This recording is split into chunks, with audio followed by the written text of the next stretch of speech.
Most of us have one key event that shaped you. It helped you develop one benefit, one skill that you benefit from today. First thing I want you to do is think back, which shouldn't be that hard, to this one key event that shaped your life. Now, here's the good news. Whenever I speak or coach or consult, the normal answer I get is, Gary, can we practice on you first? So we're going to practice with Gary. What does Gary do? What was my one key event that shaped me, and what skills did I gain from it? So that you can go deeper and think about a different way to look at your key item and a skill you developed.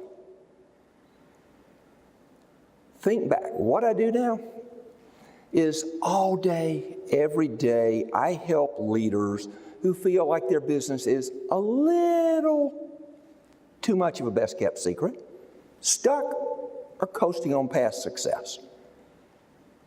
Often that means we need to find a way to get to sustainable, profitable growth, 3 magic words, or to find the $1 million blind spot before it finds you.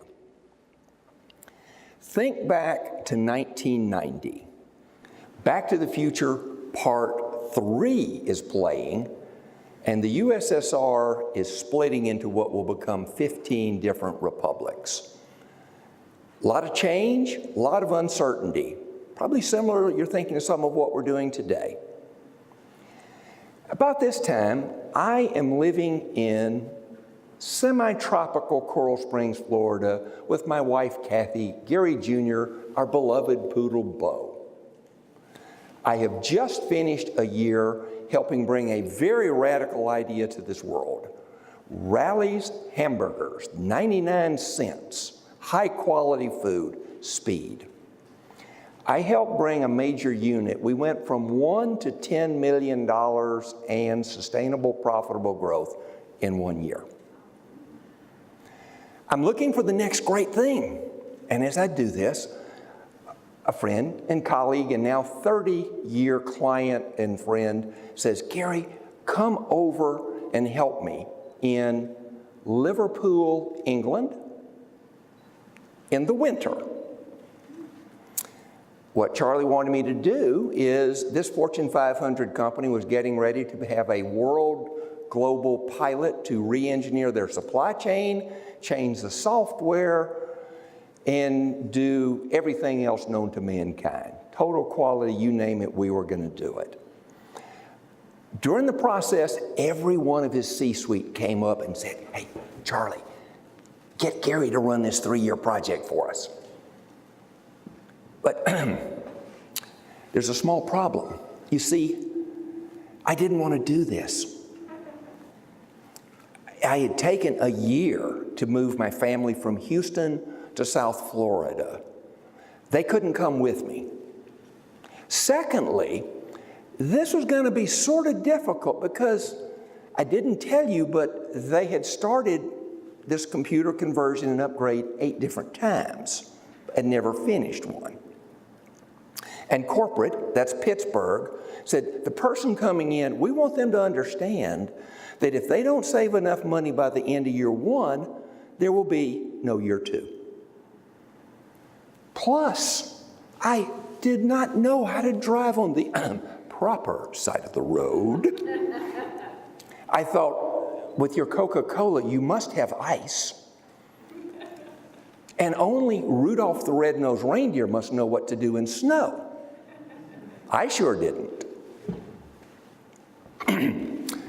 And Charlie said, now, Gary, you're missing the big picture here, guy. You got to think about this. This is a great deal. You have never worked for a Fortune 500 company. You have never been the chief technology officer, the CTO.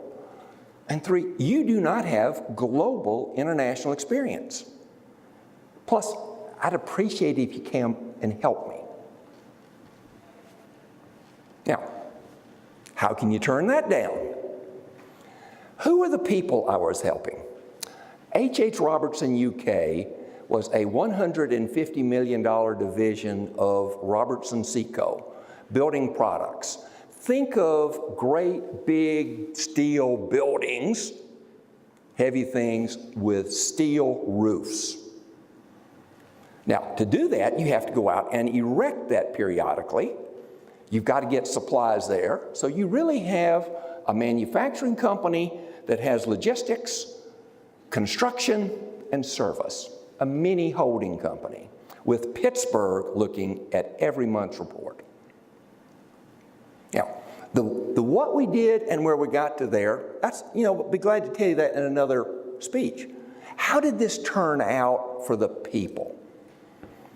H.H. Robertson, UK, was extremely happy. We met the daunting hurdle of making this thing pay for itself in 1 year. As a matter of fact, we were a premier site for J.D. Edwards software, those of you who know that. And what that got us was free, strategic, valuable things, which I'm guessing a few of you in here have been like that, where you don't have enough money, you don't have enough people, and you don't have enough time.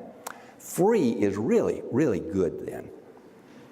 How did it turn out for Gary? First, my friends at H.H. Robertson gave me an engraved drinking cup, which I keep today. I went on from there. It moved me into the technology realm, in addition to what I had, and it gave me a different skill set. My clients say that what I'm really good at now is helping companies. I don't just think outside of the box or in a different box. They say, Gary, you've now been every C-suite in every industry. You think inside of a different triangle. Down here, you're more strategic than most CFOs. Down here, you're more financially savvy than most coaches or consultants, and you're more flexible than a board member. So that helps me find the $1 million blind spot before it finds you. The premise, earlier I came back and I said, you have thought about your key issue, the event that shaped your life. What we're going to do now is we practiced on Gary. If we look at the key event in your life and whatever that was, and help you find a different way to think about that deeper, how can you build on a strength you now have to make it even more valuable and even more of something to benefit others, the people you help? Thank you for joining us today.